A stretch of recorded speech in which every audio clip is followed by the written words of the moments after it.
everybody, it's Joni. And Jana. And we're the HCG Besties, and today is VLCD day number 29. Wow. For you, and day 4 of P3 for me. Yes. And we are here in Jana's kitchen because guess what today is? It's Sunday. And that means for you, Savory Sunday. And I've been trying to talk Jana into sharing her meatloaf recipe for months. Really? Ever since you first made it. No, Seems like literally. Actually, I just, I really always want her to do a video because she's great at cooking, and she's just like, nobody wants to eat what I make, and so I'm always trying to talk her into making something. Well, last week we had this meatloaf, and I said this has to be on our Savory Sunday. So here we go. Jana's gonna take you through what you need. Okay, so to start, I'll just move these. I usually use minced onion, but I realized that I bought minced garlic instead of minced onion. So we have onion powder, so I would use about a tablespoon to 2 tablespoons, depending how oniony you like things. That's a tablespoon and a half.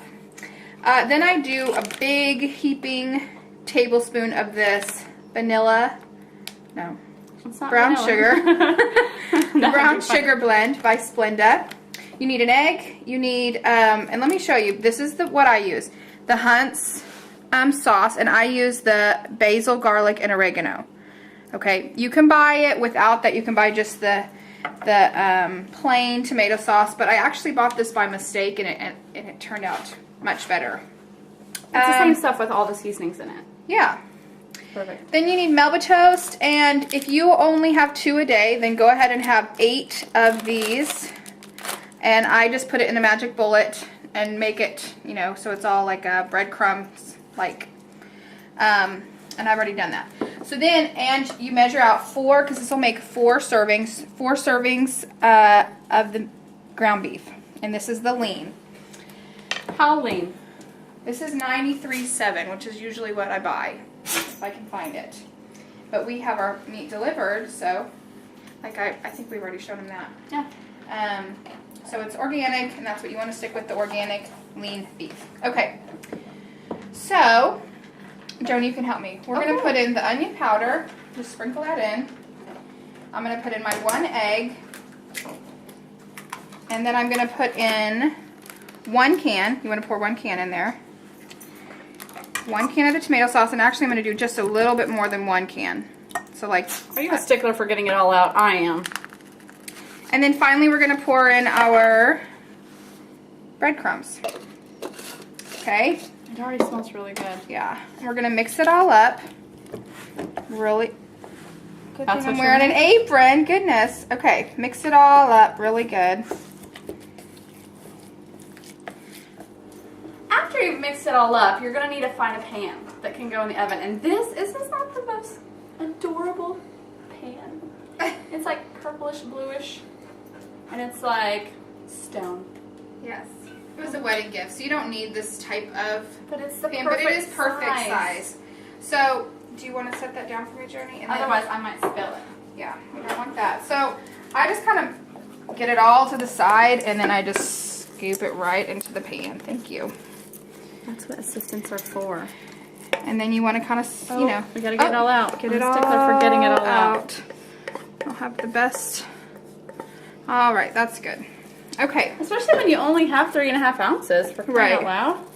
So, kind of make it into your little loaf. If it's Valentine's Day, you could do a heart. If you want. It's an egg for Easter. All right. This is your Easter meal. Let me show you what I do next. So I have just a little bit of the, I poured out of the sauce. And then I'm going to put in my brown sugar. So I put it into this way you don't have to dirty another bowl. Because, usually I wouldn't have that measured out for you. I wouldn't have dirtied that, but that's okay. All right, then I just mix this up real good. And this just makes the topping kind of sweet. Gives it a little sweet if you like that. If you don't, you could just pour the sauce right on top. It has a barbecue taste, actually. Yeah, it's pretty good. All right, so then I'm just going to pour this right on top of my meatloaf.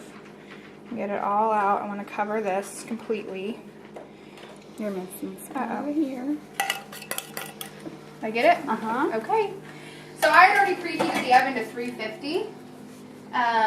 And Jody, if you want to put that in, we're going to put it in the oven for about 50 minutes to an hour. I always check it after about 45 minutes, but I usually end up leaving it in the oven for a good hour. Okay, so an hour's up and we're going to take it out of the oven. And it looks and smells awesome. Here it is. So we just divide that into 4 even slices or sections. And we eat it up. I should have said this earlier. On the sauce, it's all natural. You need to make sure you get the all natural. And it's not P3 friendly because of the maltose. But you can take the maltose out and use an egg to. You probably could put an extra egg. It doesn't hold together as well. I wonder how, you know, that stuff I use for the bread. I wonder if that would help on it. Some flaxseed? Some flaxseed. Definitely I'm worth just curious. You could experiment with it. I might just do that. Hey, before we go, let's give our updates because we forgot to do that at the beginning. This is annoying me. Well, I was down a pound total between yesterday and today. 0.8 and then 0.2, or 0.2 and then 0.8. I can't remember. So, how'd you do? Well, yesterday I went up 2 pounds. I don't know exactly what it was, but Tom is here, so I think that had a lot to do with it. And just to be on the safe side, I did a steak day yesterday. And I was back at my LDW this morning, so it works. And then we had communion at church. Oh my gosh, we cheated today. But we cheated in Jesus' name. That's true. And I think that little cracker, it represents so much more than this diet is worth. So. I kind of spazzed out a little bit whenever the bread plate was right in front of me. I was like, what do I do? Do I do communion? No, it was just fine, and I know that things will be okay. But that's it for today. And we'll see you tomorrow on Monday. Bye. Bye.